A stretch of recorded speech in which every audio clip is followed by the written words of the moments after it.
खुलुमबाय गोजोन फुंबिलिनि गोजोननायखौ आंनि खेखेलाय बड' रादाबनिफ्राय नोंथांमोननो जासिहरनाय थाबाय। दासिमनि मोनसे खौरां नोंथांमोननो लानानै फैदों।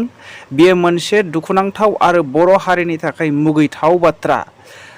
बिटिआरनि CEM प्रमद बर' बिथाङा रबिराम नार्जारीखौहाय हारिनि थाखाय साननो हानाय सासे अगियान मानसिसो होननानै बुंदों आरो बियो सासे थौले गोसोनि हारिनि थाखाय सा सांग्रा आरो डिक्शनारियाव राव गैयै बाथ्राखौ बुंग्रा सासे सुबुंसो।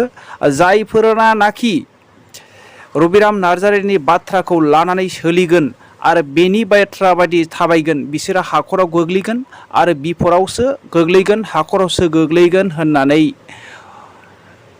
प्रमद बर' बिथाङा बुंदों। बै समनिफ्रायनो दासिम समाजारि जेफोर बाथ्राफोर बेफोरखौ जोबोद माने सायै सानो सायै बिथाङा मावनो नाजायो आरो कुनु मोनसे सिटुएशनाव कमिटमेन्ट लानानै बिथाङा खामानि मावनायखौ आं नुनो मोनाखै। दा बेनिखायनो रबिराम नार्जारी बिथांनि खोथानि जेबो भेलु गैया। बिथाङा ओरैनो सा रायजोफोरखौ मिसलिड खालामनो थाखाय माखासे खोथा बुङो, नाथाय बिथांनि खोथाखौ लायोब्ला दिनै रायजो राजाफ्रा बिपदाव गोलैनायनि बादै जेबो जाया।